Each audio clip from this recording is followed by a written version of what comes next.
हम अवगुण भरे एक गुण नाही,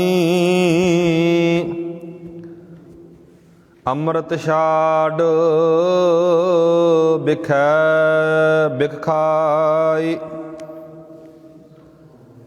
माया मोह भरम पै भूले, सुत दारा स्यों प्रीत लगाई।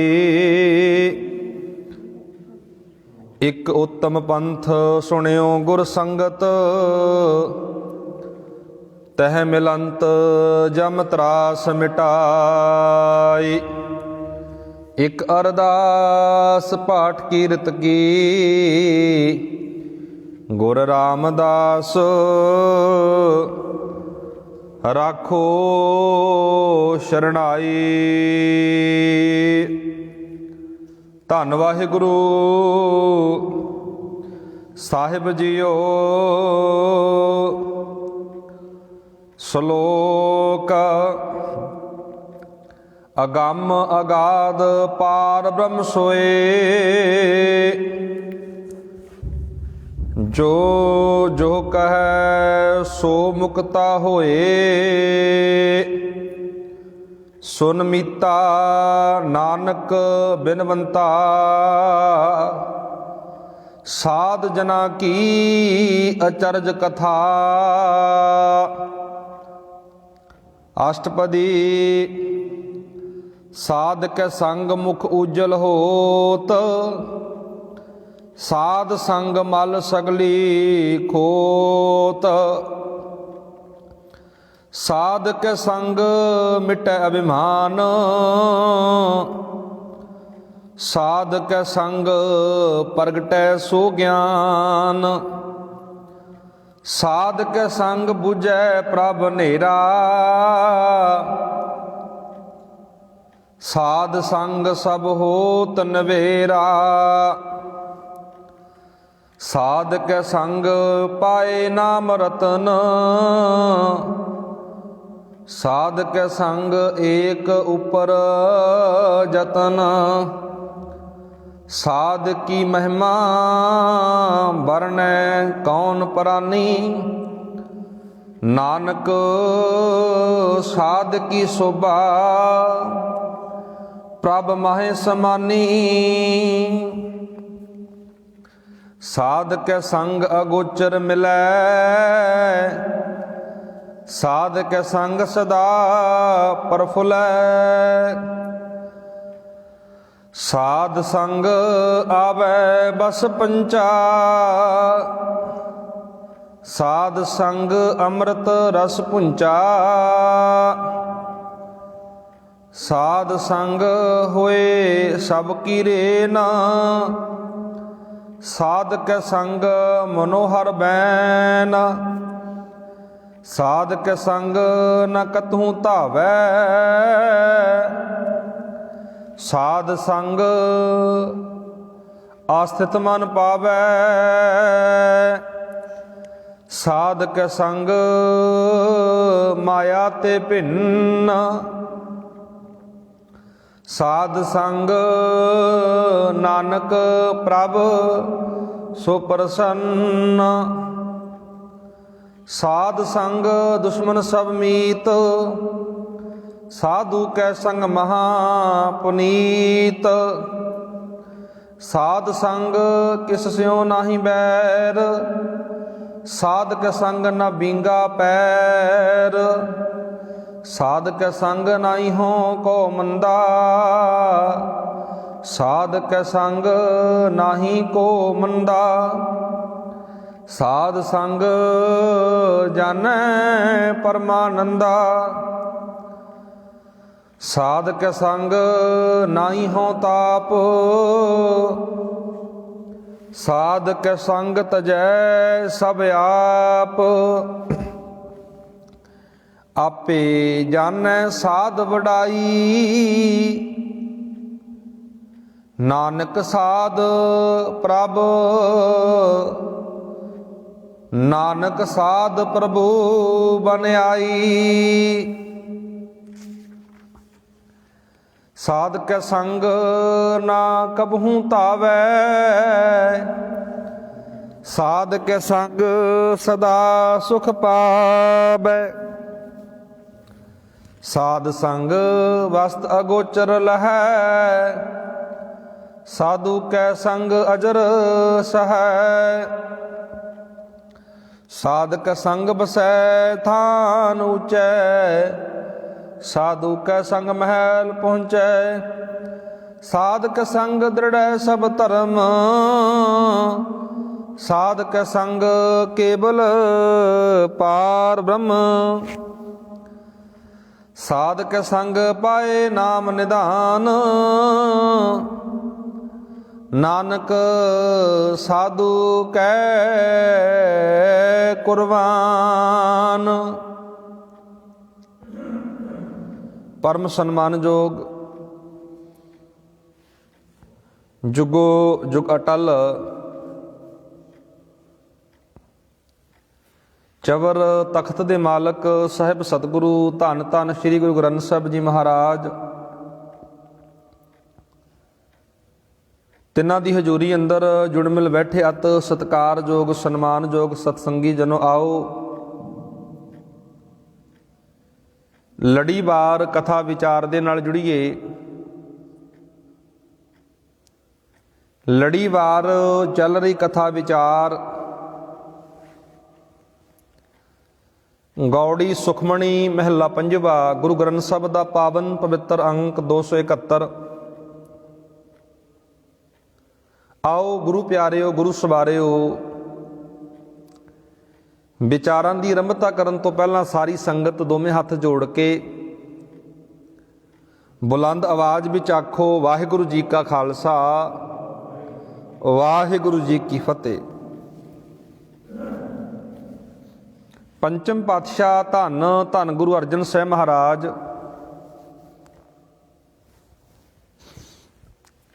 ਅੱਜ ਦੇ ਪਾਵਨ ਪਵਿੱਤਰ ਸ਼ਲੋਕ ਅੰਦਰ ਕਹਿ ਰਹੇ ਨੇ ਉਸ ਪਰਮਾਤਮਾ ਦੀ ਬੇਅੰਤਤਾਈ ਬਾਰੇ, ਉਸ ਮਾਲਕ ਦੇ ਰੱਬੀ ਗੁਣਾਂ ਬਾਰੇ ਸਾਨੂੰ ਸਮਝਾ ਰਹੇ ਨੇ। ਅਗੰਮ ਅਗਾਧ ਪਾਰ ਬ੍ਰਹਮ ਸੋਏ, ਜੋ ਜੋ ਕਹੈ ਸੋ ਮੁਕਤਾ ਹੋਏ। ਸੁਨ ਮੀਤਾ ਨਾਨਕ ਬਿਨਵੰਤਾ, ਸਾਧ ਜਨਾ ਕੀ ਅਚਰਜ ਕਥਾ। ਗੁਰੂ ਅਰਜਨ ਸਾਹਿਬ ਮਹਾਰਾਜ ਸ਼ਲੋਕ ਦੇ ਅੰਦਰ ਸਮਝਾ ਰਹੇ ਨੇ, ਅਗੰਮ ਦਾ ਅਰਥ ਹੁੰਦਾ ਜੀ ਜਿਸ ਤੱਕ ਪਹੁੰਚਿਆ ਨਾ ਜਾ ਸਕੇ, ਅਪਹੁੰਚ।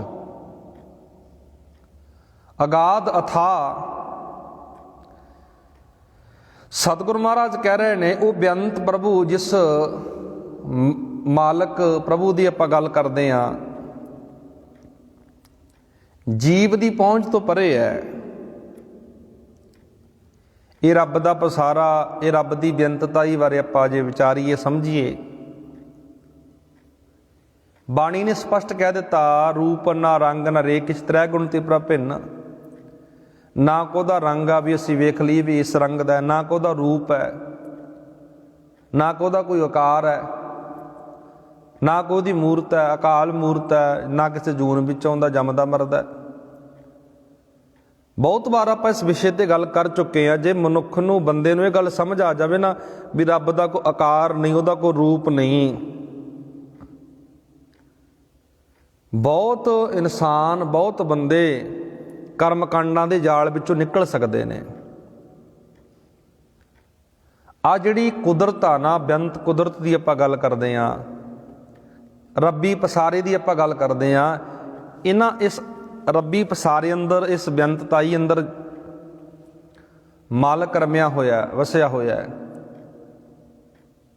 ਗੁਰਬਾਣੀ ਨੇ ਸਪਸ਼ਟ ਸਿੱਧੀ ਜੀ ਗੱਲ ਕੀਤੀ ਹੈ, ਨਾ ਉਹਨੂੰ ਕੋਈ ਵੇਖ ਸਕਦਾ ਇਹਨਾਂ ਅੱਖਾਂ ਦੇ ਨਾਲ, ਬਸ ਉਹਨੂੰ ਮਹਿਸੂਸ ਕਰਨਾ ਹੈ। ਇਨਸਾਨੀਅਤ ਦਾ ਭਲਾ ਕਰਨਾ ਹੀ ਰੱਬ ਨੂੰ ਪਾਉਣਾ ਹੁੰਦਾ ਹੈ। ਸਤਿਗੁਰੂ ਮਹਾਰਾਜ ਇੱਥੇ ਸ਼ਲੋਕ ਦੇ ਅੰਦਰ ਕਹਿ ਰਹੇ ਨੇ ਜੀ, ਅਗੰਮ ਅਗਾਧ ਪਾਰ ਬ੍ਰਹਮ ਸੋਏ। ਉਹ ਅਗੰਮ ਵੀ ਹੈ, ਅਗਾਧ ਵੀ ਹੈ। ਪਾਰ ਬ੍ਰਹਮ ਦਾ ਅਰਥ ਹੈ ਪਰਮਾਤਮਾ, ਪਰਮੇਸ਼ਰ। ਸਤਿਗੁਰੂ ਮਹਾਰਾਜ ਕਹਿੰਦੇ, ਜੋ ਜੋ ਕਹੈ ਸੋ ਮੁਕਤਾ ਹੋਏ। ਜੋ ਵੀ ਮਨੁੱਖ ਇਸ ਅਗੰਮ ਅਗਾਧ ਪਾਰ ਬ੍ਰਹਮ ਨਾਲ ਜੁੜ ਜਾਂਦਾ ਨਾ, ਇੱਕ ਰੱਬ ਨਾਲ, ਇੱਕ ਵਾਹਿਗੁਰੂ ਨਾਲ ਜੁੜ ਜਾਂਦਾ, ਉਹ ਮਨੁੱਖ ਮੁਕਤਾ ਹੋ ਜਾਂਦਾ ਹੈ। ਹੁਣ ਮੁਕਤਾ ਹੋਣ ਦਾ ਅਰਥ ਪਤਾ ਕੀ ਹੈ? ਬਹੁਤੇ ਲੋਕ ਇਹ ਗੱਲ ਮੰਨਦੇ ਨੇ ਵੀ ਜਦੋਂ ਬੰਦਾ ਮਰ ਜਾਂਦਾ ਉਦੋਂ ਮੁਕਤ ਹੁੰਦਾ ਹੈ। ਗੁਰੂ ਨਾਨਕ ਦੀ ਬਾਣੀ, ਗੁਰੂ ਗ੍ਰੰਥ ਸਾਹਿਬ ਦੀ ਬਾਣੀ ਇਹ ਗੱਲ ਕਹਿੰਦੀ ਹੈ, ਜਦੋਂ ਬੰਦੇ ਦਾ ਖਹਿੜਾ ਵਿਕਾਰਾਂ ਤੋਂ ਛੁੱਟ ਗਿਆ, ਜਦੋਂ ਬੰਦੇ ਦਾ ਮਨ ਸਾਫ਼ ਹੋ ਗਿਆ, ਉਦੋਂ ਮਨੁੱਖ ਮੁਕਤਾ ਹੋ ਜਾਂਦਾ। ਕਿੰਨਾ ਤੋਂ ਮੁਕਤਾ ਹੁੰਦਾ? ਵਿਕਾਰਾਂ ਤੋਂ, ਕਾਮ ਤੋਂ, ਕ੍ਰੋਧ ਤੋਂ, ਲੋਭ ਤੋਂ, ਹੰਕਾਰ ਤੋਂ, ਵਿਸ਼ੇ ਵਿਕਾਰਾਂ ਤੋਂ ਮੁਕਤ ਹੋ ਗਿਆ। ਅੱਗੇ ਮਹਾਰਾਜ ਕਹਿੰਦੇ, ਸੁਣ ਮੀਤਾ ਨਾਨਕ ਬਿਨਵੰਤਾ। ਸਤਿਗੁਰ ਮਹਾਰਾਜ ਕਹਿ ਰਹੇ ਨੇ, ਸੁਣ ਮਿੱਤਰ, ਨਾਨਕ ਬੇਨਤੀ ਕਰਦਾ ਹੈ, ਹੇ ਮਿੱਤਰ, ਹੇ ਪਿਆਰੇ, ਸੁਣ। ਸੁਣ ਮੀਤਾ ਨਾਨਕ ਬਿਨਵੰਤਾ, ਸਾਧ ਜਨਾ ਕੀ ਅਚਰਜ ਕਥਾ। ਪਾਤਸ਼ਾਹ ਜੀ ਕਹਿ ਰਹੇ ਨੇ, ਇੱਥੇ ਸਮਝਾ ਰਹੇ ਨੇ, ਉਸ ਰੱਬ ਦੀ ਜਿਹੜੀ ਕਥਾ ਹੈ ਨਾ, ਰੱਬ ਦੀ ਜਿਹੜੀ ਵਿਚਾਰ ਆ ਉਹ ਚਰਜ ਹੈ, ਉਹਦੇ ਜਨਾਂ ਦੀ ਵਡਿਆਈ ਵੀ ਚਰਜ ਹੈ। ਜਿਹੜੇ ਉਹਦੇ ਜਨ ਨੇ, ਉਹਦੇ ਸੇਵਕ ਬਣ ਜਾਂਦੇ ਨੇ, ਉਹਦੇ ਪਿਆਰੇ ਬਣ ਜਾਂਦੇ ਨੇ, ਉਹਨਾਂ ਦੀ ਬਾਤ ਵੱਖਰੀ ਹੁੰਦੀ ਹੈ। ਇੱਥੇ ਅੱਖਰੀ ਅਰਥਾਂ ਵਿੱਚ ਵੀ ਗੁਰੂ ਸਾਹਿਬ ਜੀ ਕਹਿ ਰਹੇ ਨੇ, ਸਮਝਾ ਰਹੇ ਨੇ ਜੀ ਆਪਾਂ ਨੂੰ। ਸਿਮਰਨ ਕਰਨ ਵਾਲੇ ਗੁਰਮੁਖ, ਜਿਹੜੇ ਸਿਮਰਨ ਕਰਨ ਵਾਲੇ ਨੇ, ਨਾਮ ਜਪਣ ਵਾਲੇ ਨੇ, ਉਹਨਾਂ ਦੇ ਗੁਣਾਂ ਦਾ ਜ਼ਿਕਰ ਹੈਰਾਨ ਕਰਨ ਵਾਲਾ ਹੈ। ਭਾਵ ਸਿਮਰਨ ਦੀ ਬਰਕਤ ਨਾਲ ਭਗਤ ਜਨ ਇਤਨੇ ਗੁਣ ਪੈਦਾ, ਭਗਤੀ ਨਾਲ, ਉਸ ਮਾਲਕ ਦੀ ਇਬਾਦਤ ਨਾਲ ਭਗਤ ਜਨਾਂ ਦੇ ਅੰਦਰ ਇਤਨੇ ਗੁਣ ਪੈਦਾ ਹੋ ਜਾਂਦੇ ਨੇ, ਉਹਨਾਂ ਨੂੰ ਆਪਾਂ ਬਿਆਨ ਨਹੀਂ ਕਰ ਸਕਦੇ, ਦੱਸ ਨਹੀਂ ਸਕਦੇ। ਹੁਣ ਇਸ ਗੱਲ ਦਾ ਗੁਰੂ ਸਾਹਿਬ ਜੀ ਇਹ ਵੀ ਕਹਿ ਰਹੇ ਨੇ ਵੀ ਇਸ ਗੱਲ ਦਾ ਹੰਕਾਰ ਨਾ ਕਿਤੇ ਕਰਕੇ ਬਹਿ ਜੀ, ਤੇਰੇ ਅੰਦਰ ਕਿਸੇ ਗੱਲ ਦਾ ਹੰਕਾਰ ਪੈਦਾ ਹੋ ਜਾਵੇ। ਨਹੀਂ, ਇੱਥੇ ਗੁਰਮੁਖਾਂ ਦੀ, ਉਹਨਾਂ ਰੱਬ ਨਾਲ ਰਤੀਆਂ ਹੋਈਆਂ ਰੂਹਾਂ ਦੀ ਮਹਾਰਾਜ ਗੱਲ ਕਰਦੇ ਨੇ। ਜਿਹੜਾ ਮਨੁੱਖ ਆਪਣੇ ਮਨ ਨੂੰ ਮਾਲਕ ਦੇ ਸਿਮਰਨ ਅੰਦਰ ਜੋੜ ਲੈਂਦਾ ਹੈ, ਰੱਬ ਦੀ ਬੰਦਗੀ ਅੰਦਰ ਜੋੜ ਲੈਂਦਾ ਹੈ। ਬਹੁਤ ਵਾਰ ਮੈਂ ਇਹ ਵੀ ਗੱਲ ਕੀਤੀ, ਬੰਦਗੀ ਕਰਨਾ ਕੀ ਹੁੰਦਾ? ਆਪਣੇ ਮਨ ਨੂੰ ਸਾਫ਼ ਰੱਖਣਾ, ਜਿਹਨੂੰ ਮਹਾਰਾਜ ਨੇ ਕਿਹਾ ਜੀਓ ਨਿਰਮਲ ਬਾਹਰੋਂ ਨਿਰਮਲ। ਇਹ ਬੰਦਗੀ ਦਾ ਇੱਕ ਤਰੀਕਾ ਹੈ ਜੀ, ਸਿੰਪਲ ਤੇ ਸੌਖਾ ਹੈ। ਸਰੀਰ ਨੂੰ ਕਸ਼ਟ ਦੇ ਕਰਕੇ ਜਾਂ ਪੁੱਠੇ ਲਟਕਣਾ ਜਾਂ ਜਲਤਾਰੇ ਕਰਨੇ,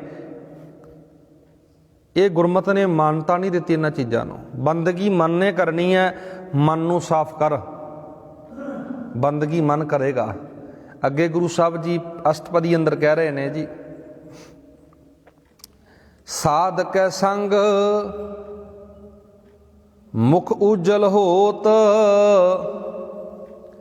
ਸਤਿਗੁਰ ਮਹਾਰਾਜ ਕਹਿ ਰਹੇ ਨੇ, ਇੱਥੇ ਸ਼ਬਦ ਬਾਰ-ਬਾਰ ਆਵੇਗਾ ਜੀ, ਸਾਧਕੈ ਸੰਗ। ਇਹ ਕਿਸੇ ਮਹਾਰਾਜ ਦੁਨਿਆਵੀ ਸਰੀਰ ਦੀ ਨਹੀਂ ਗੱਲ ਕਰ ਰਹੇ, ਕਿਸੇ ਇੱਕ ਪਹਿਰਾਵੇ ਦੀ ਨਹੀਂ ਗੱਲ ਕਰ ਰਹੇ, ਇੱਕ ਭੇਖ ਦੀ ਨਹੀਂ ਗੱਲ ਕਰ ਰਹੇ। ਮੈਂ ਬਹੁਤ ਵਾਰ ਗੱਲ ਕੀਤੀ, ਬਾਣੀ ਅੰਦਰ ਸਾਧ ਸ਼ਬਦ ਬਹੁਤ ਵਾਰ ਆਇਆ ਹੈ। ਸਾਧ ਦਾ ਅਰਥ ਕੀ ਹੈ? ਜਿਸ ਬੰਦੇ ਨੇ ਆਪਣੇ ਮਨ ਨੂੰ ਸਾਧ ਲਿਆ, ਉਹ ਕੋਈ ਵੀ ਹੋ ਸਕਦਾ ਹੈ। ਸਾਧ ਦਾ ਜਿਹੜਾ ਅਰਥ ਹੈ, ਸਾਧ ਦਾ ਅਰਥ ਗੁਰੂ ਕਰਕੇ ਵੀ ਆਇਆ। ਹੁਣ ਇੱਥੇ ਬਾਰ-ਬਾਰ ਸਾਧ ਸ਼ਬਦ ਵਰਤਿਆ। ਗੁਰੂ ਸਾਹਿਬ ਜੀ ਕਹਿੰਦੇ, ਸਾਧਕ ਸੰਗ ਮੁਖ ਉਜਲ ਹੋਤ। ਮੁਖ ਉਜਲ ਹੋ ਜਾਂਦਾ, ਮੁਖ ਮੂੰਹ ਸਾਫ਼ ਹੋ ਜਾਂਦਾ। ਹੁਣ ਇਹਨੂੰ ਧਿਆਨ ਨਾਲ ਸਮਝਿਓ, ਮੂੰਹ ਤੇ ਮਿੱਟੀ ਘੱਟਾ ਪੈ ਜੇ ਆਪਾਂ ਪਾਣੀ ਨਾਲ ਸਾਫ਼ ਕਰਦੇ ਆ ਨਾ, ਇਹਦਾ ਭਾਵ ਅਰਥ ਕੀ ਹੈ? ਜਿਹਨੂੰ ਆਪਾਂ ਬਾਣੀ ਅੰਦਰ ਪੜ੍ਹਦੇ ਹਾਂ, ਮਹਾਰਾਜ ਕਹਿੰਦੇ, ਸਤਿਗੁਰੂ ਮਹਾਰਾਜ ਕਹਿੰਦੇ, ਨਾਨਕ ਤੇ ਮੁਖ ਉਜਲੇ ਕੀਤੀ ਛੁੱਟੀ। ਮੁਖ ਉਜਲੇ ਹੋਣ ਦਾ ਅਰਥ ਕੀ ਹੈ? ਉਸ ਗੁਰਮੁਖ ਪਿਆਰਿਆਂ ਦਾ ਸੰਗ ਕਰਕੇ ਮਹਾਰਾਜ ਕਹਿੰਦੇ ਮੁਖ ਸਾਫ਼ ਹੋ ਜਾਂਦਾ, ਉਜਲਾ ਹੋ ਜਾਂਦਾ ਹੈ, ਅੰਦਰੋਂ ਨਿਰਮਲ ਹੋ ਜਾਂਦਾ, ਅੰਦਰੋਂ ਪਵਿੱਤਰ ਹੋ ਜਾਂਦਾ ਹੈ। ਸਾਧ ਸੰਗ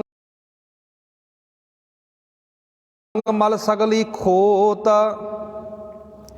ਮਹਾਰਾਜ ਕਹਿੰਦੇ ਉਹਨਾਂ ਗੁਰਮੁਖ ਪਿਆਰਿਆਂ ਦੀ ਸੰਗਤ ਕਰਕੇ, ਭਲੇ ਪੁਰਸ਼ਾਂ ਦੀ ਸੰਗਤ ਕਰਕੇ ਅੰਦਰ ਦੀ ਜਿਹੜੀ ਮੈਲ ਆ ਨਾ, ਉਤਰ ਜਾਂਦੀ ਹੈ। ਇੱਕ ਤਾਂ ਪਿੰਡੇ ਤੇ ਲੱਗੀ ਮੈਲ ਹੁੰਦੀ ਹੈ, ਕੱਪੜੇ ਤੇ ਲੱਗੀ ਮੈਲ ਹੁੰਦੀ ਹੈ, ਇਹਨੂੰ ਤਾਂ ਆਪਾਂ ਸਾਫ਼ ਕਰ ਲੈਣਾ। ਸਭ ਤੋਂ ਖਤਰਨਾਕ ਮੈਲ ਪਤਾ ਕਿਹੜੀ ਹੈ? ਜਿਹੜੀ ਮਨ ਉੱਤੇ ਲੱਗੀ ਹੋਈ ਹੈ। ਕਿਹੜੀ ਮੈਲ ਆ? ਉਹ ਵਿਕਾਰਾਂ ਦੀ, ਕਰਮ ਕਾਂਡਾਂ ਦੀ। ਜਿੱਥੇ ਮਹਾਰਾਜ ਨੇ ਅੱਖਰੀ ਅਰਥਾਂ ਵਿੱਚ, ਅੱਖਰੀ ਅਰਥ ਆਪਾਂ ਪੜ੍ਹਦੇ ਹਾਂ ਨਾ ਗੁਰੂ ਸਾਹਿਬ ਜੀ ਦੇ, ਨਾਲ ਇਹਦਾ ਭਾਵ ਜਿਹੜਾ ਕੀ ਬਣਦਾ, ਆਪਾਂ ਵਿਚਾਰਨ ਦਾ ਯਤਨ ਕਰਦੇ ਹਾਂ। ਸਾਧ ਸੰਗ ਮਲ, ਮਲ ਦਾ ਅਰਥ ਹੁੰਦਾ ਮੈਲ, ਸਗਲੀ ਦਾ ਅਰਥ ਆ ਸਾਰੀ, ਖੋਤ ਖੋਈ ਜਾਂਦੀ ਹੈ, ਲੈ ਜਾਂਦੀ ਹੈ।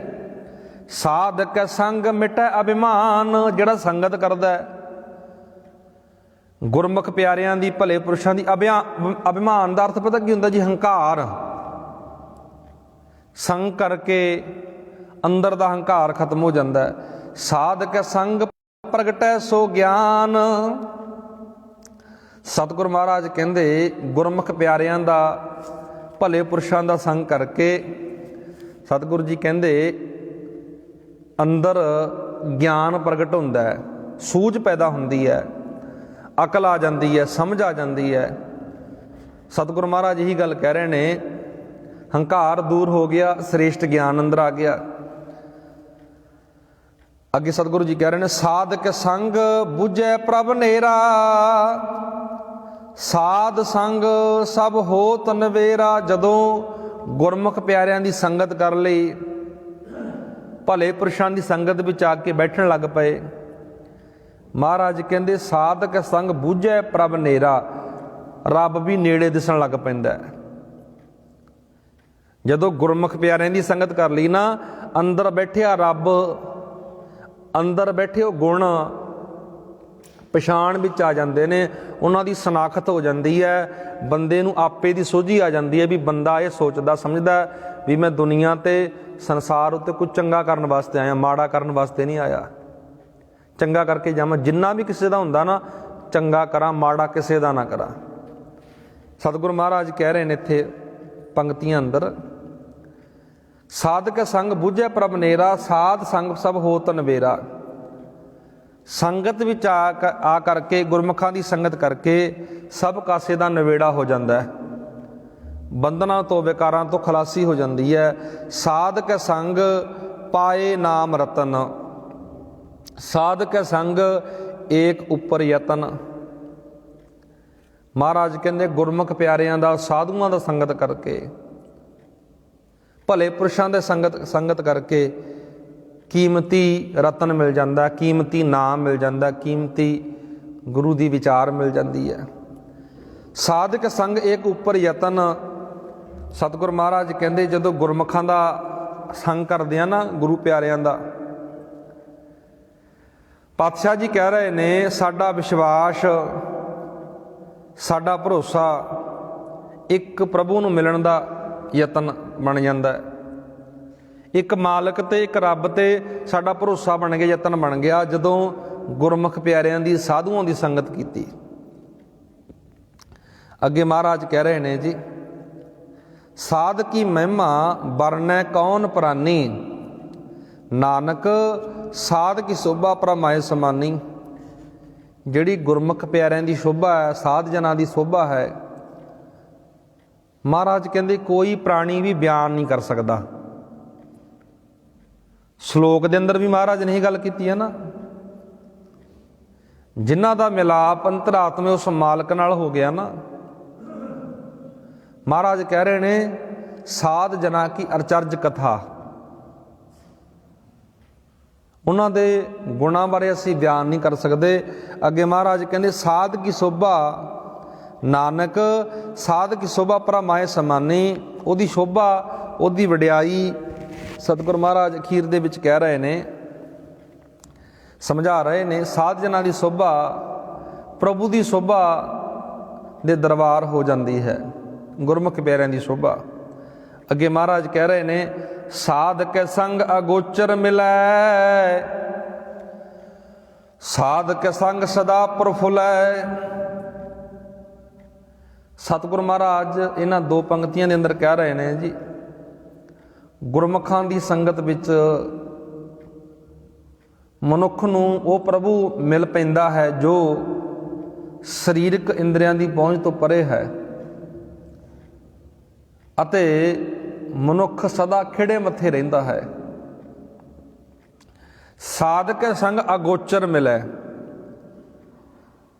ਜਿਹੜਾ ਗਿਆਨ ਇੰਦਰੀਆਂ ਤੇ ਕਰਮ ਇੰਦਰੀਆਂ ਤੋਂ ਪਰੇ ਹੈ ਪ੍ਰਮਾਤਮਾ, ਉਹ ਰੱਬ ਮਾਲਕ ਮਿਲ ਜਾਂਦਾ। ਸਾਧਕ ਸੰਗ ਸਦਾ ਪ੍ਰਫੁੱਲ ਹੈ।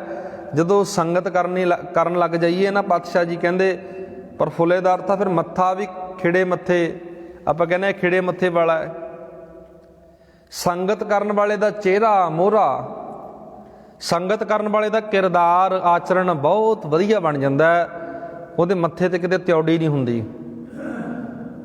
ਇਹ ਨਾਮ ਦੀ ਵਡਿਆਈ ਕਹਿ ਲਓ, ਨਾਮ ਦੀ ਮਹਿਮਾ ਕਹਿ ਲਓ। ਸਤਿਗੁਰ ਮਹਾਰਾਜ ਕਹਿੰਦੇ ਸਾਧਕ ਸੰਗ ਆਵੈ ਵਸ ਪੰਚਾ, ਸਾਧ ਸੰਗ ਅੰਮ੍ਰਿਤ ਰਸ ਪੁੰਚਾ। ਸੰਗਤ ਕਰਕੇ 5 ਦੁਸ਼ਮਣ ਵੀ ਵਸ ਵਿੱਚ ਆ ਜਾਂਦੇ ਨੇ। ਹੁਣ 5 ਦੁਸ਼ਮਣ ਕਿਹੜੇ ਨੇ? ਕਾਮ, ਕ੍ਰੋਧ, ਲੋਭ, ਮੋਹ, ਹੰਕਾਰ। ਗੁਰੂ ਅਰਜਨ ਸਾਹਿਬ ਮਹਾਰਾਜ ਕਹਿੰਦੇ ਉਹ 5 ਜਾਣੇ ਵਸ ਵਿੱਚ ਆ ਜਾਂਦੇ ਨੇ। ਸਾਧ ਸੰਗ ਅੰਮ੍ਰਿਤ ਰਸ ਪੁੰਚਾ,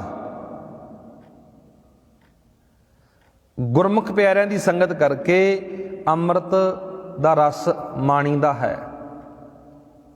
ਅੰਮ੍ਰਿਤ ਦਾ ਰਸ ਜ਼ਿੰਦਗੀ ਦਾ ਆਧਾਰ ਬਣ ਜਾਂਦਾ ਹੈ। ਗੁਰੂ ਸਾਹਿਬ ਜੀ ਕਹਿ ਰਹੇ ਨੇ ਸਾਧ ਸੰਗ ਹੋਏ ਸਭ ਕੀ ਰੇਨ, ਸਾਧ ਕੇ ਸੰਗ ਮਨੋਹਰ ਬੈਨ। ਗੁਰੂ ਅਰਜਨ ਸਾਹਿਬ ਮਹਾਰਾਜ ਇਸ ਪੰਕਤੀ ਅੰਦਰ ਕਹਿ ਰਹੇ ਨੇ ਜੀ, ਗੁਰਮੁਖ ਪਿਆਰਿਆਂ ਦੀ ਸੰਗਤ ਕਰਕੇ ਪਾਤਸ਼ਾਹ ਜੀ ਕਹਿ ਰਹੇ ਨੇ ਸਾਧ ਕੈ ਸੰਗ, ਸਾਧ ਸੰਗ ਹੋਏ ਸਭ ਕੀ ਰੇਨ। ਰੇਨ ਦਾ ਅਰਥ ਹੁੰਦਾ ਜੀ ਧੂੜ, ਧੂੜ ਵੀ ਕਹਿ ਦਿੰਦੇ ਆ। ਹੁਣ ਇੱਥੇ ਇਹਦਾ ਭਾਵ ਅਰਥ ਲਵਾਂਗੇ ਜੀ ਆਪਾਂ। ਗੁਰਮੁਖ ਪਿਆਰਿਆਂ ਦੀ ਸੰਗਤ ਕਰਕੇ ਅੰਦਰ ਨਿਮਰਤਾ, ਧੀਰਜ ਟਿਕਾ ਜਾਂਦਾ ਹੈ।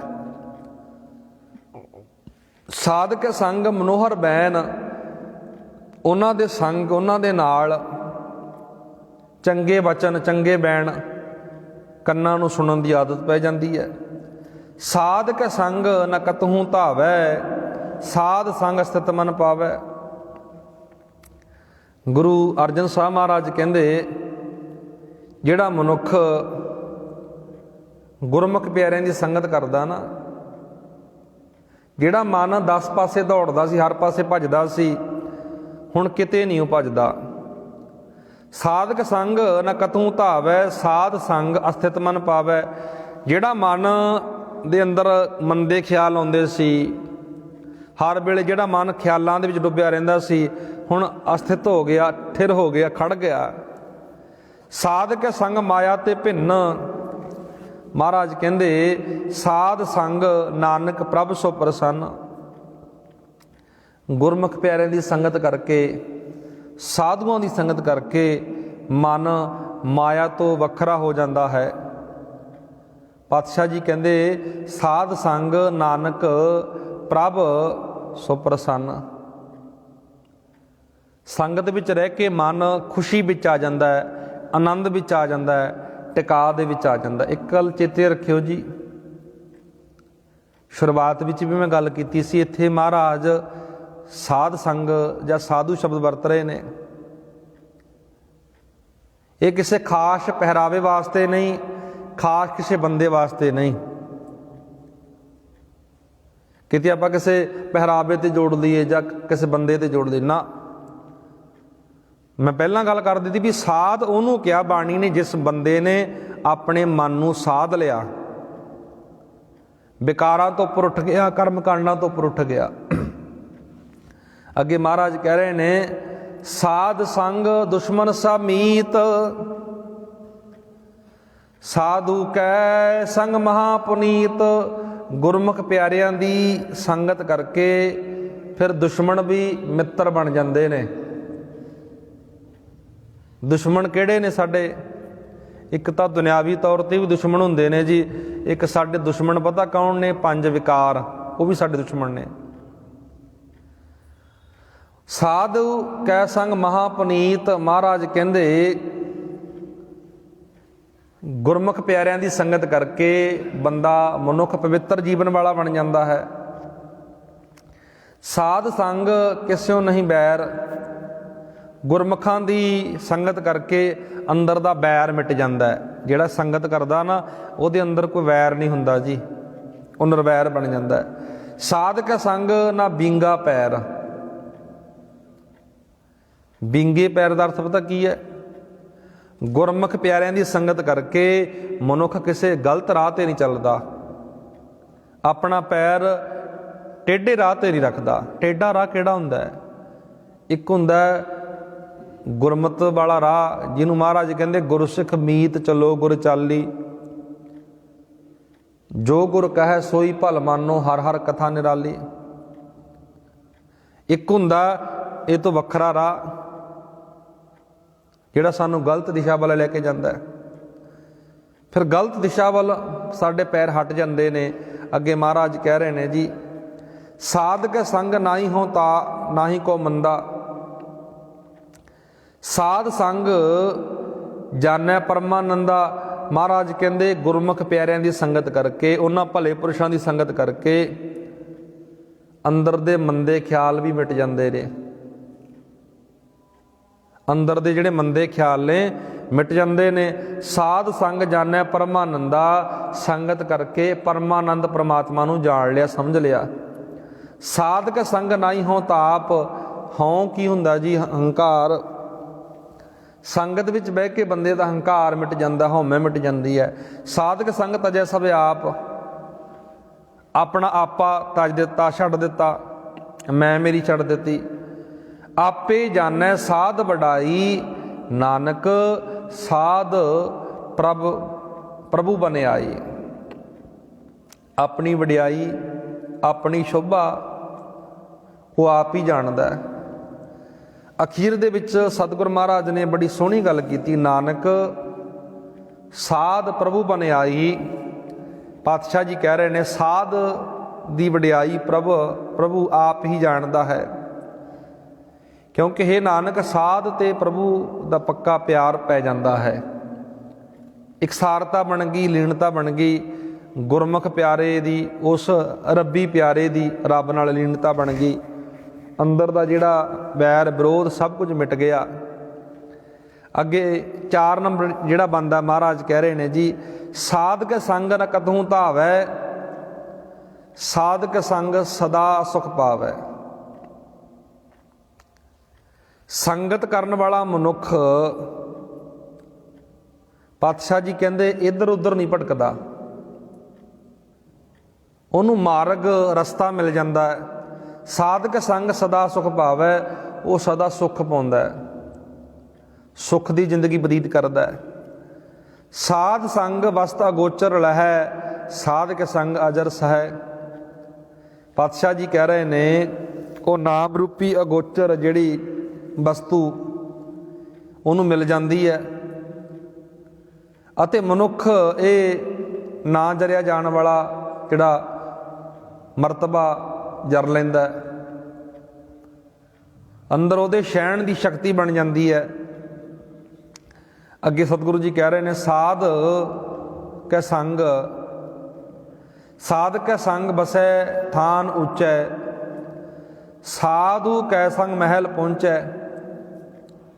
ਗੁਰਮੁਖ ਪਿਆਰਿਆਂ ਦੀ ਸੰਗਤ ਕਰਕੇ ਮਹਾਰਾਜ ਕਹਿੰਦੇ ਹੁਣ ਉੱਚੇ ਥਾਂ ਤੇ ਬਸਣ ਦਾ ਅਰਥ ਪਤਾ ਕੀ ਹੈ? ਸੋਚਣ ਦਾ ਨਜ਼ਰੀਆ ਬਦਲ ਗਿਆ, ਦਿਮਾਗ ਦਾ ਪੱਧਰ ਥੋੜਾ ਉੱਚਾ ਹੋ ਗਿਆ। ਸਾਧਕ ਸੰਗ ਮਹਿਲ ਪਹੁੰਚੈ, ਮਹਿਲ ਦਾ ਅਰਥ ਹੁੰਦਾ ਜੀ ਥਾਂ, ਟਿਕਾਣਾ। ਜਿਹੜਾ ਮਨ ਇੱਧਰ ਉੱਧਰ ਦੌੜਦਾ ਸੀ, ਭੱਜਦਾ ਸੀ, ਉਹਨੂੰ ਥਾਂ ਮਿਲ ਗਈ, ਟਿਕਾਣਾ ਮਿਲ ਗਿਆ। ਸਾਧਕ ਸੰਗ ਦ੍ਰਿੜੈ ਸਭ ਧਰਮ, ਸਾਧਕ ਸੰਗ ਕੇਵਲ ਪਾਰ ਬ੍ਰਹਮ। ਦ੍ਰਿੜਤਾ, ਪਕਿਆਈ ਕਹਿੰਦੇ ਆ ਜਿਹਨੂੰ ਆਪਾਂ। ਸੰਤਾਂ ਦੀ ਸੰਗਤ ਕਰਕੇ, ਗੁਰਮੁਖ ਪਿਆਰਿਆਂ ਦੀ ਸੰਗਤ ਕਰਕੇ ਸਤਿਗੁਰੂ ਜੀ ਕਹਿ ਰਹੇ ਨੇ ਜੀ, ਮਨੁੱਖ ਸਾਰੇ ਧਰਮਾਂ ਫਰਜ਼ਾਂ ਨੂੰ ਚੰਗੀ ਤਰ੍ਹਾਂ ਸਮਝ ਲੈਂਦਾ ਹੈ। ਧਰਮ ਦਾ ਅਰਥ ਫਰਜ਼ ਹੁੰਦਾ ਜੀ। ਸੰਗਤ ਕਰਕੇ ਉਹਨੂੰ ਫਰਜ਼ਾਂ ਦੀ ਪਛਾਣ ਕਰਨੀ ਆ ਜਾਂਦੀ ਹੈ। ਮਾਂ ਦਾ ਫਰਜ਼, ਪਿਓ ਦਾ ਫਰਜ਼, ਧੀ ਦਾ ਫਰਜ਼, ਪੁੱਤਰ ਦਾ ਫਰਜ਼। ਸਾਰਿਆਂ ਤੇ ਫਰਜ਼ ਨੇ ਨਾ, ਆਪੋ ਆਪਣੇ ਫਰਜ਼ ਨੇ ਸਾਰਿਆਂ ਦੇ। ਅੱਗੇ ਸਤਿਗੁਰੂ ਜੀ ਕਹਿ ਰਹੇ ਨੇ ਜੀ, ਸਾਧਕ ਸੰਗ ਪਾਏ ਨਾਮ ਨਿਧਾਨ, ਨਾਨਕ ਸਾਧੂ ਕੈ ਕੁਰਬਾਨ। ਉਹਨਾਂ ਗੁਰਮੁਖ ਪਿਆਰਿਆਂ ਦੀ ਸੰਗਤ ਕਰਕੇ ਨਾਮ ਦਾ ਖਜ਼ਾਨਾ ਮਿਲ ਜਾਂਦਾ ਹੈ। ਪਾਤਸ਼ਾਹ ਜੀ ਕਹਿੰਦੇ, ਹੇ ਨਾਨਕ, ਐਸੇ ਸਾਧੂ ਤੋਂ ਮੈਂ ਕੁਰਬਾਨ ਜਾਂਦਾ ਹਾਂ ਸਦਕੇ ਜਾਨਾ ਹਾਂ। ਵੇਖੋ ਸਾਧ ਬਣਨ ਦੀਆਂ ਨਿਸ਼ਾਨੀਆਂ ਮਹਾਰਾਜ ਨੇ ਕਿੰਨੀਆਂ ਕਮਾਲ ਦੀਆਂ ਦੱਸੀਆਂ ਨੇ। ਸਾਧ ਕਿਵੇਂ ਬਣਿਆ ਜਾਂਦਾ ਹੈ? ਸਾਧ ਬਣਨ ਦੀਆਂ ਨਿਸ਼ਾਨੀਆਂ ਨੇ, ਅੰਦਰ ਦਾ ਹੰਕਾਰ ਛੱਡ ਦੇ, ਵਿਕਾਰਾਂ ਤੋਂ ਨਿਰਲੇਪ ਹੋ ਜਾ, ਨਿਕਟ ਆਪਣੇ ਨੇੜੇ ਉਸ ਮਾਲਕ ਨੂੰ ਸਮਝ ਲੈ। ਇਹ ਸਾਧ ਬਣਨ ਦੀਆਂ ਨਿਸ਼ਾਨੀਆਂ ਨੇ। ਇੱਥੇ ਮੈਂ ਦੁਬਾਰਾ ਫਿਰ ਗੱਲ ਕਹਿਦਾ, ਕਿਸੇ ਪਹਿਰਾਵੇ ਦੀ ਗੱਲ ਨਹੀਂ, ਪਿੰਡੇ ਦੇ ਸਵਾਹ ਮਲਣ ਦੀ ਗੱਲ ਨਹੀਂ ਕੀਤੀ ਮਹਾਰਾਜ ਨੇ। ਠੀਕ ਹੈ, ਕਿਸੇ ਦਾ ਧਰਮ ਹੋ ਸਕਦਾ, ਪਰ ਸਾਡੀ ਸਿੱਖੀ ਹੈ ਜਿਹੜੀ, ਸਾਡੀ ਗੁਰੂ ਗ੍ਰੰਥ ਸਾਹਿਬ ਦੀ ਮੁਬਾਰਕ ਬਾਣੀ ਹੈ ਜਿਹੜੀ ਅਸੀਂ ਜਿਹੜੀ ਪੜ੍ਹਦੇ ਹਾਂ, ਮੁਬਾਰਕ ਪਾਤਸ਼ਾਹ ਦੀ ਬਾਣੀ ਅਸੀਂ ਸਾਰੇ ਪੜ੍ਹਦੇ ਵਿਚਾਰਦੇ ਹਾਂ। ਸਿੱਖੀ ਦੇ ਸਿਧਾਂਤ ਬੜੇ ਨਵੇਕਲੇ ਨੇ, ਬੜੇ ਵੱਖਰੇ ਨੇ। ਇਹ ਨੇ ਸਾਧ ਬਣਨ ਦੀਆਂ ਨਿਸ਼ਾਨੀਆਂ। ਘਰ-ਬਾਰ ਛੱਡਣ ਦੀ ਲੋੜ ਨਹੀਂ ਹੈ, ਕੰਨ ਪੜਾਉਣ ਦੀ ਲੋੜ ਨਹੀਂ ਹੈ, ਪਰਿਵਾਰ ਤਿਆਗਣ ਦੀ ਲੋੜ ਨਹੀਂ ਹੈ, ਦੂਰ ਕਿਤੇ ਜਾਣ ਦੀ ਲੋੜ ਨਹੀਂ ਹੈ। ਘਰ ਬੈਠੇ ਹੀ ਇਹਨਾਂ ਨਿਸ਼ਾਨੀਆਂ ਦੇ ਆਪਾਂ ਧਾਰਨੀ ਬਣ ਸਕਦੇ। ਆਓ ਗੁਰਮੁਖੋ, ਇਹ ਸੀ ਲੜੀਵਾਰ ਵਿਚਾਰ ਜਿਹੜੀ ਆਪਾਂ 7 ਨੰਬਰ ਅਸ਼ਟਪਦੀ 'ਤੇ ਪਹੁੰਚੇ ਹਾਂ ਜੀ। ਲੜੀਵਾਰ 4 ਬੰਦਾਂ ਦੀ ਆਪਾਂ ਰੋਜ਼ਾਨਾ ਵਿਚਾਰ ਕਰਦੇ ਹਾਂ। ਅਗਲੇਰਾ ਜਿਹੜਾ ਇਤਿਹਾਸਿਕ ਪ੍ਰਸੰਗ ਚੱਲ ਰਿਹਾ, ਗੁਰੂ ਸਾਹਿਬ ਦੇ ਜੀਵਨ ਬਾਰੇ ਆਪਾਂ ਰੋਜ਼ਾਨਾ ਵਿਚਾਰ ਕਰਦੇ ਹਾਂ। ਪਿਛਲੇ ਦੀਵਾਨਾਂ ਵਿੱਚ ਆਪਾਂ ਪਹਿਲੀ ਜੰਗ ਬਾਰੇ ਗੱਲ ਕਰਕੇ ਆਏ ਸੀ ਜੀ। ਅੱਜ ਜਿਹੜੀ ਆਪਾਂ ਗੱਲ ਕਰਨੀ ਹੈ, ਕੱਲ੍ਹ ਵੀ ਆਪਾਂ ਔਰੰਗਜ਼ੇਬ ਦੀਆਂ ਪਰੇਸ਼ਾਨੀਆਂ ਦੇ ਬਾਰੇ ਗੱਲ ਕੀਤੀ ਵੀ ਔਰੰਗਜ਼ੇਬ ਦੀਆਂ ਪਰੇਸ਼ਾਨੀਆਂ ਵੱਧ ਰਹੀਆਂ ਨੇ। ਨਦੌਣ ਦਾ ਜਿਹੜਾ ਯੁੱਧ ਲੱਗਦਾ ਹੈ, ਨਦੌਣ ਦੇ ਯੁੱਧ ਬਾਰੇ ਆਪਾਂ ਵਿਚਾਰ ਕਰ ਰਹੇ ਹਾਂ ਜੀ। ਔਰੰਗਜ਼ੇਬ ਦੱਖਣ ਦੇ ਵਿੱਚ ਬੜਾ ਲੰਮਾ ਸਮਾਂ ਉਹਨੇ ਗੁਜ਼ਾਰਿਆ। ਆਪਣੇ ਪੁੱਤਰਾਂ ਨੂੰ, ਆਪਣੇ ਭਰਾਵਾਂ ਨੂੰ, ਆਪਣੇ ਪਿਤਾ ਨੂੰ ਵੀ ਉਹਨੇ ਬਖਸ਼ਿਆ ਨਹੀਂ। ਆਪਾਂ ਇੱਥੇ ਤੱਕ ਵਿਚਾਰ ਕਰਕੇ ਪਹੁੰਚ ਰਹੇ ਸੀ ਵੀ ਦੱਖਣ ਦਾ ਹਾਲ ਇੰਨਾ ਮਾੜਾ ਕਰ ਦਿੱਤਾ ਸੀ, ਉੱਥੋਂ ਦੀਆਂ ਫਸਲਾਂ, ਉੱਥੋਂ ਦੇ ਲੋਕ ਜਿਹੜੇ ਬੜੇ ਦੁਖੀ ਨੇ। ਫਸਲਾਂ ਦੀ ਪੈਦਾਵਾਰ ਵਧੀਆ ਨਹੀਂ ਹੋ ਰਹੀ, ਉੱਥੇ ਕਾਲ ਪੈ ਗਿਆ, ਲੋਕ ਬਿਮਾਰੀਆਂ ਦੇ ਕਾਰਨ ਮਰ ਰਹੇ ਨੇ। ਔਰੰਗਜ਼ੇਬ ਦਾ ਜਿਹੜਾ ਅਗਲਾ ਨਿਸ਼ਾਨਾ ਸੀ, ਦੱਖਣ ਤੋਂ ਪੰਜਾਬ ਵੱਲ ਦਾ ਨਿਸ਼ਾਨਾ ਸੀ। ਜਿਵੇਂ ਆਪਾਂ ਗੱਲ ਕੀਤੀ ਸੀ ਬੰਗਾਲ, ਬਿਹਾਰ, ਉੱਤਰ ਪ੍ਰਦੇਸ਼ ਅਤੇ ਪੰਜਾਬ, ਇਹ ਨਿਸ਼ਾਨਾ ਸੀ ਉਹਦਾ ਅਗਲਾ। ਮੈਂ ਹੁਣ ਇਹਨਾਂ ਇਲਾਕਿਆਂ ਦੇ ਵਿੱਚੋਂ ਮਾਮਲਾ ਉਗਰਾ ਕਰਕੇ ਲੈ ਕੇ ਆਵਾਂਗਾ। ਇਹਨਾਂ ਇਲਾਕਿਆਂ 'ਤੇ ਮੈਂ ਆਪਣਾ ਕਬਜ਼ਾ ਕਰਾਂਗਾ, ਇਹਦੀ ਇਹ ਨੀਤੀ ਸੀ। ਇਸੇ ਤਰ੍ਹਾਂ ਆਪਾਂ ਜਿਹੜੀ ਵਿਚਾਰ ਕਰ ਰਹੇ ਸੀ ਵੀ ਜਿਹੜੇ ਬਗਾਵਤ ਕੀਤੀ ਸੀ ਜਿਨ੍ਹਾਂ ਨੇ, ਅਲੀਗੜ੍ਹ, ਭਰਤਪੁਰ, ਮਥੁਰਾ, ਇੱਥੋਂ ਦੇ ਜ਼ਿਮੀਂਦਾਰ ਭਰਾਵਾਂ ਨੇ ਬਗਾਵਤ ਵੀ ਕੀਤੀ ਸੀ ਵੀ ਸਾਡੀਆਂ ਫਸਲਾਂ, ਸਾਡਾ ਮਾਲ ਔਰੰਗਜ਼ੇਬ ਆਪਣੇ ਇਲਾਕੇ ਵਿੱਚ ਦੱਖਣ ਵਿੱਚ ਕਿਉਂ ਲੈ ਕੇ ਜਾ ਰਿਹਾ, ਇਹਨੂੰ ਰੋਕਿਆ ਜਾਵੇ। ਇਹਨਾਂ ਦੀ ਬਗਾਵਤ ਨੂੰ ਦਬਾ ਲਿਆ ਸੀ ਇਬਰਾਹਿਮ ਨੇ। ਔਰੰਗਜ਼ੇਬ ਨੇ ਭੇਜਿਆ ਸੀ ਨਾ ਇਬਰਾਹਿਮ। ਉਸ ਤੋਂ ਬਾਅਦ ਆਪਾਂ ਜਿਹੜੀ ਅੱਗੇ ਗੱਲ ਕਰਨੀ ਹੈ, ਔਰੰਗਜ਼ੇਬ ਦਾ ਇੱਕ ਛੋਟਾ ਪੁੱਤਰ ਸੀ ਜੀ, ਜਿਹਦਾ ਨਾਮ ਮੁਅੱਜ਼ਮ ਕਰਕੇ ਲਿਖਿਆ ਇਹਨਾਂ ਇਤਿਹਾਸਕਾਰਾਂ ਨੇ, ਮੁਅੱਜ਼ਮ। ਔਰੰਗਜ਼ੇਬ ਤੋਂ ਦੱਖਣ ਵਿੱਚ ਕਾਲ ਪੈ ਗਿਆ, ਔਰੰਗਜ਼ੇਬ ਥੋੜ੍ਹਾ ਇੱਧਰ ਉਲਝ ਗਿਆ। ਇਹਨੇ ਮੌਕੇ ਦਾ ਲਾਭ ਉਠਾਇਆ। ਸ਼ੀਆ ਸੀ ਜਿਹੜੇ, ਸ਼ੀਆ ਰਿਆਸਤਾਂ ਦੇ ਨਾਲ ਸਾਜ਼ਬਾਜ਼ ਆਰੰਭ ਕਰ ਦਿੱਤਾ। ਸ਼ੀਆ ਦੀਆਂ ਜਿਹੜੀ ਰਿਆਸਤਾਂ ਸੀ, ਇਹ ਵੀ ਜਿਹੜਾ ਔਰੰਗਜ਼ੇਬ ਦਾ ਪੁੱਤਰ ਸੀ ਨਾ, ਛੋਟਾ ਮੁਅੱਜ਼ਮ ਸੀ ਜਿਹੜਾ, ਇਹ ਔਰੰਗਜ਼ੇਬ ਤੋਂ ਰਾਜ ਭਾਗ ਖੋਹਣਾ ਚਾਹੁੰਦਾ ਸੀ। ਪਰ ਔਰੰਗਜ਼ੇਬ ਨੂੰ ਇਹਦੀ ਸਾਰੀ ਗੱਲਬਾਤ ਦਾ ਪਤਾ ਲੱਗ ਗਿਆ, ਪਰ ਇਹ ਕਾਮਯਾਬ ਨਾ ਹੋ ਸਕਿਆ। ਜਦੋਂ 21 ਫਰਵਰੀ 1688 ਦੇ ਵਿੱਚ ਇਸ ਔਰੰਗਜ਼ੇਬ ਨੇ ਆਪਣੇ 4 ਪੁੱਤਰਾਂ ਨੂੰ ਗ੍ਰਿਫਤਾਰ ਕਰ ਲਿਆ ਸੀ, ਅਤੇ ਜਿਹੜਾ ਇਹ ਸ਼ਹਿਜ਼ਾਦਾ ਮੁਅੱਜ਼ਮ ਸੀ ਨਾ, ਇਸ ਮੁਅੱਜ਼ਮ ਨੂੰ ਪੰਜਾਬ ਤੇ ਕਾਬਲ ਦਾ ਗਵਰਨਰ ਬਣਾ ਕੇ ਇੱਧਰ ਇਲਾਕੇ ਵੱਲ ਭੇਜ ਦਿੱਤਾ ਸੀ। ਅਤੇ ਜਿਹੜੇ ਉਹ ਜ਼ਿਮੀਂਦਾਰ ਭਰਾ ਸੀ ਉਹਨਾਂ ਦੀ ਬਗਾਵਤ ਨੂੰ ਦਬਾਇਆ, ਇਬਰਾਹਿਮ ਨੇ ਦਬਾ ਦਿੱਤਾ। ਉਹ ਵਿਚਾਰੇ ਬਹਿ ਗਏ। ਔਰੰਗਜ਼ੇਬ ਨੇ ਪੰਜਾਬ ਦੇ ਜਿਹੜੇ ਮੁਗਲ ਹਾਕਮ ਸੀ ਨਾ, ਪੰਜਾਬ ਦੇ ਮੁਗਲ ਹਾਕਮ, ਪੰਜਾਬ ਦੇ ਮੁਗਲ ਹਾਕਮਾਂ ਨੂੰ ਇਹ ਇੱਕ ਸੁਨੇਹਾ ਦਿੱਤਾ, ਇੱਕ ਚਿੱਠੀ ਲਿਖੀ ਵੀ ਜਿਹੜੇ ਪਹਾੜੀ ਰਾਜੇ ਨੇ, ਪਹਾੜੀ ਰਾਜਿਆਂ ਦੇ ਕੋਲੋਂ ਤੁਸੀਂ ਮਾਮਲਾ ਉਗਰਾਓ। ਔਰੰਗਜ਼ੇਬ ਨੇ ਸੁਨੇਹਾ ਦੇ ਦਿੱਤਾ ਨਾ ਕਈ ਸਾਲਾਂ ਤੋਂ ਪਹਾੜੀ ਰਾਜਿਆਂ ਕੋਲੋਂ ਆਪਾਂ ਨੇ ਕੋਈ ਮਾਮਲਾ ਉਗਰਾਇਆ ਨਹੀਂ।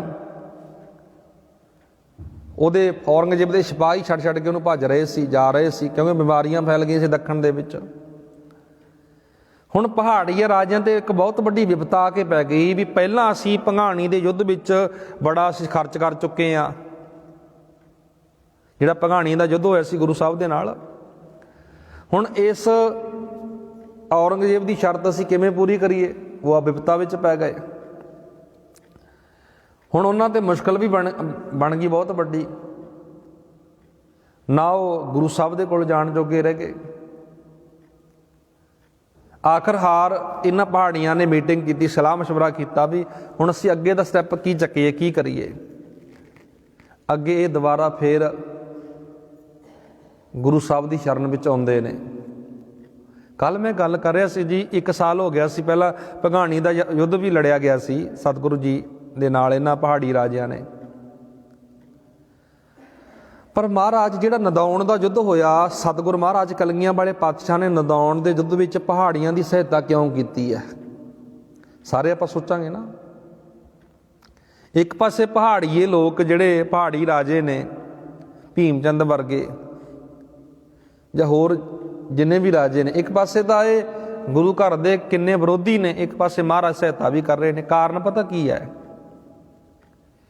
ਕਿਉਂਕਿ ਔਰੰਗਜ਼ੇਬ ਨੇ ਜਿਹੜਾ ਮਾਮਲਾ ਉਗਰਾਉਣਾ ਸੀ ਪਹਾੜੀ ਰਾਜਿਆਂ ਕੋਲੇ, ਰਿਆਸਤਾਂ ਦੇ ਰਾਜੇ ਬਣਾਏ ਹੋਏ ਸੀ, ਇਹਨਾਂ ਪਹਾੜੀ ਰਾਜਿਆਂ ਨੇ ਤਸ਼ੱਦਦ ਕਰਨਾ ਸੀ, ਜ਼ੁਲਮ ਕਿਹਨਾਂ 'ਤੇ ਕਰਨਾ ਸੀ? ਆਮ ਲੋਕਾਂ 'ਤੇ।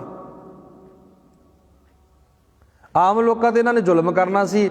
ਆਮ ਲੋਕਾਂ ਕੋਲ ਮਾਮਲਾ ਉਗਰਾ ਕੇ ਇਹਨਾਂ ਨੇ ਸਾਰਾ ਔਰੰਗਜ਼ੇਬ ਨੂੰ ਦੇਣਾ ਸੀ। ਇਸ ਕਰਕੇ ਮਹਾਰਾਜ ਨੇ ਸੋਚਿਆ ਵੀ ਆਮ ਲੋਕ, ਕਿਉਂਕਿ ਇਹਨਾਂ ਰਾਜਾਂ ਦਾ ਕੀ ਹੋਣਾ ਸੀ? ਸਭ ਤੋਂ ਵੱਧ ਤੁਸੀਂ ਵੇਖੋਗੇ, ਤੁਸੀਂ ਕਿਤੇ ਵੀ ਇਹ ਗੱਲ ਲਾ ਕੇ ਵੇਖ ਲਓ, ਜਦੋਂ ਸਰਕਾਰ ਕੋਈ ਟੈਕਸ ਵਸੂਲ ਕਰਦੀ ਹੈ, ਸਰਕਾਰ ਕੋਈ ਆਪਾਂ ਤੋਂ ਮਾਮਲਾ ਉਗਰਾਉਂਦੀ ਹੈ, ਉਹਦੇ ਵਿੱਚ ਮਾਰੇ ਤਾਂ ਆਪਾਂ ਸਾਰੇ ਜਾਂਦੇ ਆ ਨਾ। ਵੱਡੇ ਲੋਕਾਂ ਨੂੰ ਕੀ ਘਾਟਾ ਪੈਂਦਾ ਜੀ? ਉਹਨਾਂ ਕੋਲ ਤਾਂ ਸਾਰਾ ਕੁਝ ਪ੍ਰਾਪਰਟੀਆਂ ਨੇ, ਧਨ ਪਦਾਰਥ ਨੇ। ਉਗਰਾਉਣਾ ਕਿਹਨਾਂ ਦੇ ਕੋਲੋਂ? ਆਮ ਜਨਤਾ ਦੇ ਕੋਲੋਂ ਉਗਰਾਉਣਾ ਹੈ। ਮਹਾਰਾਜ ਆਮ ਜਨਤਾ ਦੇ ਪੱਖ ਵਿੱਚ ਸੀ, ਗੁਰੂ ਗੋਬਿੰਦ ਸਿੰਘ ਮਹਾਰਾਜ। ਇਸ ਕਰਕੇ ਜਿਹੜਾ ਨਦੌਣ ਦਾ ਯੁੱਧ ਦਾ ਇਹ ਮੁੱਢ ਬੰਨਿਆ ਗਿਆ। ਵਿਪਤਾ ਪੈ ਗਈ ਆ ਕਰਕੇ, ਜਦੋਂ ਵਿਪਤਾ ਪੈ ਗਈ ਆ ਕਰਕੇ ਪਹਾੜੀਏ ਸ਼ਰਨ ਵਿੱਚ ਵੀ ਆਏ। ਸਤਿਗੁਰੂ ਮਹਾਰਾਜ ਨੇ ਸਹਾਇਤਾ ਕਰਨ ਲਈ ਮਹਾਰਾਜ ਨੇ ਮੰਨ ਵੀ ਗਏ ਵੀ ਠੀਕ ਹੈ, ਸਹਾਇਤਾ ਕਰਨੀ ਪੈਣੀ ਹੈ ਇੱਥੇ। ਇੱਧਰੋਂ ਕਸ਼ਮੀਰ ਦਾ ਜਿਹੜਾ ਗਵਰਨਰ ਸੀ ਮੀਆਂ ਖਾਨ, ਕਸ਼ਮੀਰ ਦੇ ਗਵਰਨਰ ਮੀਆਂ ਖਾਨ ਨੇ ਮਾਮਲਾ ਉਗਰਾਉਣ ਵਾਸਤੇ ਇਹਨੂੰ ਜੰਮੂ ਭੇਜਿਆ ਗਿਆ। ਮੀਆਂ ਖਾਨ ਜੰਮੂ ਦੇ ਇਲਾਕੇ ਵਿੱਚ ਯਤਨ ਕਰਦਾ ਰਿਹਾ ਤੇ ਉਸਨੇ ਆਪਣੇ ਇੱਕ ਸਰਦਾਰ ਅਲਫੂ ਖਾਨ ਨੂੰ ਕਾਂਗੜੇ ਭੇਜਿਆ। ਕਿਹਦੇ ਕੋਲ? ਕਿਰਪਾਲ ਚੰਦ ਕੋਲ ਭੇਜਿਆ। ਕਿਰਪਾਲ ਚੰਦ ਨੇ ਪਤਾ ਕੀ ਗੱਲ ਆਖੀ? ਜੇ ਤੁਸੀਂ ਮਾਮਲਾ ਕਰਾਉਣਾ ਚਾਹੁੰਦੇ ਹੋ ਨਾ, ਇਹ ਔਰੰਗਜ਼ੇਬ ਨੇ ਭੇਜੇ ਸਾਰੇ ਜੀ, ਇਬਰਾਹਿਮ ਵਰਗੇ, ਜੇ ਤੁਸੀਂ ਮਾਮਲਾ ਕਰਾਉਣਾ ਚਾਹੁੰਦੇ ਹੋ ਨਾ, ਸਭ ਤੋਂ ਪਹਿਲਾਂ ਤੁਸੀਂ ਭੀਮ ਚੰਦ 'ਤੇ ਜਾ ਕੇ ਹਮਲਾ ਕਰੋ, ਭੀਮ ਚੰਦ 'ਤੇ ਦਬਾਅ ਪਾਓ। ਕਿਉਂਕਿ ਭੀਮ ਚੰਦ ਜਿਹੜਾ ਰਾਜਾ ਸੀ, ਇਹ ਸਭ ਰਾਜਿਆਂ ਦਾ ਵੱਡਾ ਰਾਜਾ ਸੀ, ਇਹਦੀ ਥੋੜ੍ਹੀ ਪਹੁੰਚ ਵੀ ਸੀ। ਜੇ ਤੁਸੀਂ ਭੀਮ ਚੰਦ 'ਤੇ ਦਬਾਅ ਪਾ ਲਿਆ, ਡਰਾ ਲਿਆ ਉਹਨੂੰ, ਫਿਰ ਸਾਰੇ ਰਾਜੀ ਆਪ ਹੀ ਆ ਜਾਣਗੇ। ਹੁੰਦਾ ਹੀ ਹੈ ਜੀ ਅੱਜ ਵੀ ਆਪਾਂ ਇੱਕ ਵੱਖਰੀ ਵੱਡੀ ਧਿਰ ਨੂੰ ਜਾ ਕੇ ਦਬਾ ਲਿਆ ਤਾਂ ਸਾਰੇ ਛੋਟਿਆਂ ਨੇ ਤਾਂ ਕੀ ਆਵਾਜ਼ ਉਠਾਉਣੀ ਹੈ। ਇਸੇ ਤਰ੍ਹਾਂ ਔਰੰਗਜ਼ੇਬ ਦੇ ਭੇਜੇ ਹੋਏ ਜਿਹੜੇ ਜਰਨੈਲ ਨੇ, ਇਹਨਾਂ ਇਲਾਕਿਆਂ ਵਿੱਚ ਮਾਮਲਾ ਉਗਰਾਉਂਦੇ ਨੇ। ਜੰਮੂ ਦਾ ਇਲਾਕੇ ਵਿੱਚ ਜਦੋਂ ਭੀਮ ਚੰਦ ਕੋਲੇ ਜਾਣ ਲਈ ਕਿਰਪਾਲ ਚੰਦ ਨੇ ਕਿਹਾ ਵੀ ਤੁਸੀਂ ਭੀਮ ਚੰਦ ਨੂੰ ਜਾ ਕੇ ਆਖੋ, ਭੀਮ ਚੰਦ ਨੇ ਨਾ ਕਰ ਦਿੱਤੀ, ਕੋਰੀ ਨਾ ਕਰ ਦਿੱਤੀ ਵੀ ਅਸੀਂ ਮਾਮਲਾ ਨਹੀਂ ਭਰਦੇ, ਮਾਮਲਾ ਨਹੀਂ ਉਗਰਾਉਂਦੇ। ਫਿਰ ਇਹ ਜਿਹੜੇ ਐਲਕਾਰ ਨੇ, ਸਿਪਾਹੀ ਨੇ, ਦਰਿਆ ਪਾਰ ਕਰਕੇ ਕਹਿਲੂਰ ਵੱਲ ਵੱਧਦੇ ਨੇ। ਇਹਨਾਂ ਨੇ ਨਦੌਣ ਜਾ ਕੇ ਡੇਰਾ ਲਾਇਆ। ਗੁਰੂ ਸਾਹਿਬ ਵੀ ਇਸ ਨਦੌਣ ਦੇ ਇਲਾਕੇ ਵਿੱਚ ਪਹੁੰਚਦੇ ਨੇ। ਇੱਥੇ ਬਿਆਸ ਦਰਿਆ ਪਾਰ ਕਰਕੇ ਇਹਨਾਂ ਨੇ ਭੀਮ ਚੰਦ ਦੇ ਇਲਾਕੇ 'ਚ ਆਉਣਾ ਚਾਹਿਆ। ਇੱਧਰੋਂ ਜਿਹੜੇ ਪਹਾੜੀਏ ਰਾਜੇ ਨੇ, ਜਿਹੜੇ ਪਹਾੜੀਏ ਰਾਜੇ ਸੀ ਭੀਮ ਚੰਦ ਦੀ ਸਰਦਾਰੀ ਹੇਠ, ਤਿਆਰ ਹੋ ਕਰਕੇ ਮੁਕਾਬਲੇ ਲਈ ਤੁਰੇ। ਇਹਨਾਂ ਵਿੱਚੋਂ ਇਤਿਹਾਸਕਾਰ ਲਿਖਦੇ ਨੇ ਜੀ, ਗੁਲੇਰ ਦਾ ਗੋਪਾਲ ਜਸਵਾਲ ਤੇ ਰਾਮ ਸਿੰਘ ਪ੍ਰਿਥਵੀ ਚੰਦ ਟੰਡਵਾਲੀਆ, ਕੇਸਰੀ ਚੰਦ ਜਸਵਾਲੀਆ ਅਤੇ ਜਸਰੋਟੇ ਦਾ ਸੁਖਦੇਵ, ਇਹਨਾਂ ਦੇ ਨਾਮ ਲਿਖੇ ਹੋਏ ਨੇ ਜੀ। ਰਾਜੇ ਸੀ। ਅਲਫ ਖਾਨ ਨੇ ਨਦੌਣ ਤੋਂ ਭੀਮ ਚੰਦ ਤੋਂ ਮਾਮਲਾ ਕਰਾਉਣ ਦਾ ਹੁਕਮ ਭੇਜਿਆ। ਨਦੌਣ ਦੇ ਇਲਾਕੇ ਵਿੱਚ ਸਾਰੇ ਇਕੱਤਰ ਹੋ ਗਏ ਨੇ ਇਹ ਅਲਫ ਖਾਨ ਵਰਗੇ। ਭੀਮ ਚੰਦ ਨੂੰ ਸੁਨੇਹਾ ਭੇਜਿਆ ਵੀ ਤੂੰ ਮਾਮਲਾ ਭਰ। ਭੀਮ ਚੰਦ ਨੇ ਮਾਮਲਾ ਤਾਰਨ ਤੋਂ ਸਾਫ਼ ਇਨਕਾਰ ਕਰ ਦਿੱਤਾ। ਪਹਾੜੀ ਰਾਜਿਆਂ ਸਮੇਤ ਜਿਹੜਾ ਨਦੌਣ ਦਾ ਇਲਾਕਾ ਸੀ, ਨਦੌਣ ਦੇ ਇਲਾਕੇ ਵਿੱਚ ਪਹਾੜੀਏ ਪੁੱਜ ਗਏ ਨੇ। ਇੱਧਰੋਂ ਇੱਕ ਪਾਸੇ ਔਰੰਗਜ਼ੇਬ ਦੇ ਅਹਿਲਕਾਰ ਸਿਪਾਹੀ ਨੇ ਇਨਕਾਰ ਕੀਤਾ, ਇੱਧਰੋਂ ਗੁਰੂ ਸਾਹਿਬ ਵੀ ਇਸ ਨਦੌਣ ਦੇ ਇਲਾਕੇ ਵਿੱਚ ਪਹੁੰਚੇ ਹੋਏ ਸੀ, ਗੁਰੂ ਗੋਬਿੰਦ ਸਿੰਘ ਮਹਾਰਾਜ। ਇੱਧਰੋਂ ਅਲਫ ਖਾਂ ਵਰਗੇ, ਕਿਰਪਾਲ ਚੰਦ ਵਰਗੇ ਬੜੇ ਹੈਰਾਨ ਨੇ। 1 ਸਾਲ ਪਹਿਲਾਂ ਗੁਰੂ ਸਾਹਿਬ ਦੀ ਭਗਾਣੀ ਦੀ ਜਿਹੜੀ ਲੜਾਈ ਹੋਈ ਹੈ ਇਹਨਾਂ ਪਹਾੜੀ ਰਾਜਿਆਂ ਨਾਲ, ਅੱਜ ਉਹਨਾਂ ਨੂੰ ਇਸ ਤਰ੍ਹਾਂ ਲੱਗਦਾ ਸੀ ਵੀ ਗੁਰੂ ਸਾਹਿਬ ਇਹਨਾਂ ਦੇ ਵਿਰੋਧ ਵਿੱਚ ਆਏ ਹੋਣਗੇ। ਪਰ ਮਹਾਰਾਜ ਨੇ ਇਸ ਯੁੱਧ ਦੇ ਅੰਦਰ, ਇਸ ਜੰਗ ਦੇ ਅੰਦਰ ਐਸੇ ਤੀਰ ਚਲਾਏ, ਅਲਫ ਖਾਂ ਜ਼ਖਮੀ ਹੋ ਗਿਆ, ਇੱਥੇ ਕਿਰਪਾਲ ਚੰਦ ਜ਼ਖਮੀ ਹੋ ਗਿਆ, ਜਿਹੜਾ ਔਰੰਗਜ਼ੇਬ ਵੱਲੋਂ ਭੇਜੇ ਹੋਏ ਜਰਨੈਲ ਸੀ। ਜਦੋਂ ਗੁਰੂ ਸਾਹਿਬ ਨੂੰ ਇਸ ਜੰਗ ਵਿੱਚ ਵੇਖ ਲਿਆ ਨਾ, ਇਹ ਮੈਦਾਨ ਛੱਡ ਕੇ ਭੱਜ ਗਏ। ਜਦੋਂ ਐਸਾ ਮੈਦਾਨ ਛੱਡ ਕੇ ਭੱਜੇ, ਇਹਨਾਂ ਨੂੰ ਰਾਹ ਨਾ ਮਿਲੇ। ਇਸ ਯੁੱਧ ਦੇ ਵਿੱਚ, ਇਸ ਜੰਗ ਦੇ ਵਿੱਚ ਮਹਾਰਾਜ ਨਦੌਣ ਦਾ ਜੰਗ ਜਿੱਤ ਕਰਦੇ ਨੇ, ਫਤਿਹ ਹਾਸਲ ਕਰਦੇ ਨੇ। ਇੱਥੋਂ ਪਹਾੜੀਏ ਵੀ ਬੜੇ ਖੁਸ਼ ਹੋਏ ਵੀ ਗੁਰੂ ਸਾਹਿਬ ਨੇ ਸਾਡੀ ਸਹਾਇਤਾ ਕਰ ਦਿੱਤੀ, ਗੁਰੂ ਸਾਹਿਬ ਨੇ ਸਾਡੀ ਰੱਖਿਆ ਕਰ ਦਿੱਤੀ। ਮੈਂ ਰੱਖਿਆ ਸਹਾਇਤਾ ਕਰਨ ਦਾ ਕਾਰਨ ਤੁਹਾਨੂੰ ਦੱਸ ਦਿੱਤਾ। ਕਈ ਵਾਰ ਬੰਦਾ ਕਨਫਿਊਜ਼ ਨਾ ਹੋ ਜਾਏ, ਸੰਗਤ ਕਨਫਿਊਜ਼ ਨਾ ਹੋ ਜਾਏ। ਸਹਾਇਤਾ ਮਹਾਰਾਜ ਨੇ ਇਸ ਕਰਕੇ ਕੀਤੀ ਸੀ ਵੀ ਮਾਮਲਾ ਜਿਹੜਾ ਕਰਾਉਣਾ ਸੀ ਉਹ ਆਮ ਲੋਕਾਂ ਤੋਂ ਕਰਾਉਣਾ ਸੀ। ਆਮ ਲੋਕਾਂ ਦੀ ਖਾਤਰ, ਆਮ ਲੋਕਾਂ ਦੀ ਖਾਤਰ ਗੁਰੂ ਸਾਹਿਬ ਨੂੰ ਇਹ ਯੁੱਧ ਲੜਨਾ ਪਿਆ। ਪੰਜਾਬ ਦੇ